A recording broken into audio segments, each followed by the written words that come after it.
Hi everybody, I am Prateek Dua and I welcome you all to my channel. आपने recent मेरी कुछ videos अगर देखी होंगी तो आपको पता चला होगा दैट आई विजिटेड वियतनाम और उसी के लिए मैं कुछ आपके सामने कुछ टिप्स एंड ट्रिक्स प्रेजेंट करना चाहता हूँ। अगर आप वियतनाम जा रहे हैं तो आपको हेल्प करेगा। So without wasting any time, let's get it started. सबसे पहले बात करते हैं वीज़ा की। अगर आपको वियतनाम जाना है तो वीज़ा आपको पहले से अप्लाई करना होता है। इसकी कॉस्ट कुछ 2 से ढाई हज़ार रुपये पर पर्सन आती है फॉर 30 डेज़, जो आप ऑनलाइन भी अप्लाई कर सकते हैं या आप कोई अच्छा ट्रैवल एजेंट जैसे मैंने करा हुआ है, आप उसके थ्रू भी अपना सारा काम करा सकते हैं। इनफैक्ट मैं बताना चाहूँगा कि मेरा एक बहुत क्लोज़ फ्रेंड मिस्टर अनमोल है, जो मेरा सारा ट्रैवल का अरेंजमेंट, आइटिनरी, प्लानिंग सब वो करता है। तो उसका नंबर मैं नीचे दे दूँगा, आप उसको भी डायरेक्टली कॉन्टैक्ट कर सकते हैं। दूसरी बात करते हैं हम फ्लाइट की। वियतनाम की फ़्लाइट कुछ 4 से 5 घंटे की होती है।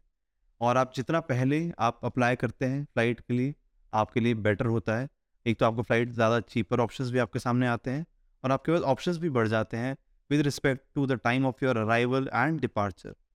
हमने वियरजेट से फ्लाई करा था एंड उसका एक्सपीरियंस हमारा बहुत अच्छा नहीं रहा था। वहाँ पे सीट्स एक्चुअली थोड़ी फँसी-फँसी थी, लेग स्पेस थोड़ी कम थी। बट 4 से 5 घंटे की फ़्लाइट है यार, तो इतना कोई स्ट्रेस वाली बात नहीं है। तीसरी बात करते हैं करेंसी की। वियतनाम में वियतनामीज़ डोंग चलता है। आप हमेशा अपने साथ यूएस डॉलर्स लेकर जाएँ, वो हमेशा वैसे भी एडवाइजेबल होता है whenever you travelling abroad. Airport पे आप थोड़ा-सा करेंसी एक्सचेंज करा लें अगर आपको कराना भी है तो, क्योंकि आपको बाहर शहर में आपको ज़्यादा एक बेटर एक्सचेंज रेट मिल जाता है। अगली बात करते हैं अकोमोडेशन की। हर टाइप के लोग आते हैं, हर एक अपना बजट होता है, उसके हिसाब से आप अपना प्लान कर सकते हैं। जैसे कि 2 से ढाई हज़ार इंडियन रुपीज़ की अगर मैं बात करूँ तो उसमें आप बहुत अच्छा आपको एक बुटीक होटल में मिल जाएगा। उसके अलावा आपके पास हॉस्टल्स का भी ऑप्शन है एंड अपर लिमिट जो कि बहुत लग्जरियस रिजॉर्ट्स एंड होटल्स की तो कोई कमी ही नहीं। अब हम बात करते हैं फूड की, जो कि बहुत मेन टॉपिक है। मैं पर्सनली वेजिटेरियन हूँ एंड वेजिटेरियन ऑप्शंस वियतनाम में थोड़ा सा मुश्किल है। नॉन वेजिटेरियंस के लिए तो देयर आर नो लिमिट, वहाँ पे सब कुछ मिलता है। बट वेजिटेरियन ऑप्शंस खास तौर से अगर मैं स्ट्रीट फूड की बात करूँ आपको नहीं मिलता है। आपको अच्छे रेस्टोरेंट्स या कैफ़े में जाके ही वेजिटेरियन ऑप्शंस मिलते हैं, दैट टू लिमिटेड।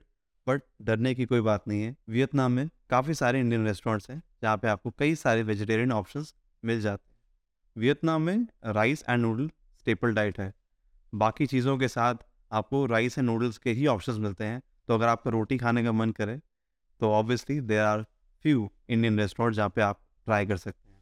और मैं थोड़ा सा प्राइस का भी आपको बताऊँ, अगर आप अच्छे रेस्टोरेंट्स एंड कैफ़े में जाओ तो आपका 1500 से 2000 रुपये का बिल आता था हम 4 लोगों का। एंड इनफैक्ट जो सबसे बड़ा बिल हमने पे करा था for all the 4 of us, वो एक इंडियन रेस्टोरेंट का ही था।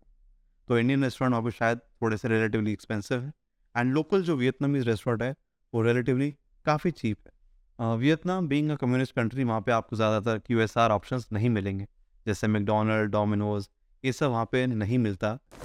अब हम बात करते हैं वियतनाम के लोगों के बारे में। वियतनाम के लोग बहुत अच्छे हैं, बहुत फ्रेंडली हैं, हेल्पफुल हैं और उनके चेहरे पे हमेशा एक स्माइल रहती है। वैसे भी वियतनाम 5th हैप्पीएस्ट नेशन है और वो उनके चेहरे से साफ पता चलता है। वियतनाम में पर एक चीज़ की थोड़ी-सी प्रॉब्लम आप फेस कर सकते हैं, व्हिच इज़ लैंग्वेज बैरियर।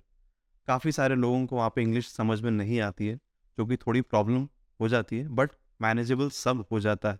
इसीलिए मैं थोड़ा-सा आपको गाइड करूँगा कि अगर आप वियतनाम का टूर प्लान कर रहे हैं, तो आप एक गाइड बुक कर देंगे, तो आपकी लाइफ़ थोड़ी-सी ईज़ी हो जाएगी। अब हम बात करते हैं ट्रांसपोर्टेशन की। वियतनाम में ट्रांसपोर्टेशन रिलेटिवली काफ़ी ईज़ी है। ग्रैब एंड गोजेक ऐप अपने फ़ोन में डाउनलोड कर लें, which works just like Ola and Uber. जैसे हमें दनांग से हनोई सिटी जाना था, तो हमने एक फ़्लाइट ली थी जिसकी कॉस्ट कुछ 2 ढाई हज़ार रुपए की थी एंड उसने हमें 1 घंटे में पहुंचा दिया। बट अगर आपका टूर लंबा है और आपके पास टाइम है, तो आप लोकल बसेस एंड ट्रेन से भी ट्रैवल कर सकते हैं, डिपेंडिंग अपॉन योर बजट। एक चीज़ मैं और बात करना चाहूँगा, विच इज़ सिम। हमने एयरपोर्ट से वीएयरटेल का सिम खरीदा था फॉर $10, जिसकी हमने बहुत तारीफ सुनी थी and it actually lived up to its expectation. हमें $10 का फॉर 15 डेज़ का शायद मिला था, जो हमें 1 जीबी पर डे मिलता था, जिसे हमने एक स्पेयर फ़ोन में हॉटस्पॉट की तरह यूज़ करके चारों लोगों ने यूज़ करा और उसकी कनेक्टिविटी की हमें कोई प्रॉब्लम नहीं आई। अब बात करते हैं places to visit in Vietnam. मैं सबसे पहले आपको रिकमेंड करूँगा कि आपको होयान सिटी डेफ़िनेटली जाना चाहिए।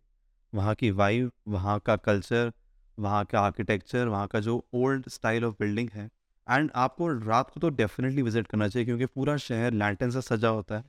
वहाँ की मार्केट बहुत वाइब्रेंट होती है एंड एक बोट राइड भी आप वहाँ पे कर सकते हैं, जो कि बहुत ही ब्यूटीफुल एक्सपीरियंस है।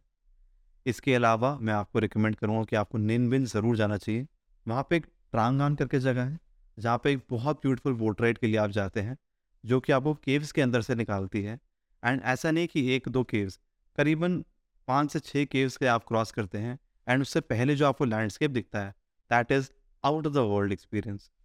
और अगर आप पार्टी पर्सन हैं, तो आपके लिए Hanoi city which is the capital of Vietnam and Ho Chi Minh city are the best options.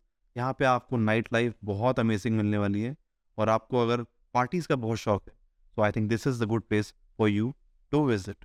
अगर आपको वियतनाम के ग्रेट लैंडस्केप्स एंड माउंटेन्स देखने हैं, तो एक सापा वैली करके जगह है, वहाँ पे आप डेफ़िनेटली जा सकते हैं। मेरा खुद पर्सनली बहुत मन था but because of limited time constraint मैं वहाँ पे विज़िट नहीं कर पाया, but maybe some other time. आपको अगर क्रूज़ लाइफ एन्जॉय करनी है तो Halong Bay is actually the best place. वहाँ पे बहुत सारी क्रूज़ेस चलती हैं, जो आपको कई सारी एक्टिविटीज़ भी कराती हैं एंड शाम के जो नज़ारे हैं, that is amazing. It's a great feeling to be in the middle of the sea and with skies overview and there's it's actually a very beautiful experience. आपको विज़िट करके ही पता चलेगा कि वो कितना मज़ा आता है उसमें। I hope you guys are convinced that why you should visit Vietnam. Vietnam relatively मैं कहूँगा थोड़ा चीपर कंट्री है। अगर आपको बाली चीप लगा है, तो वियतनाम आपको और ज़्यादा चीप लगेगा। I really hope that this video turned out to be useful for you. And with this, I would like to wrap up the video. Please like the video and subscribe to my channel. Thank you so very much.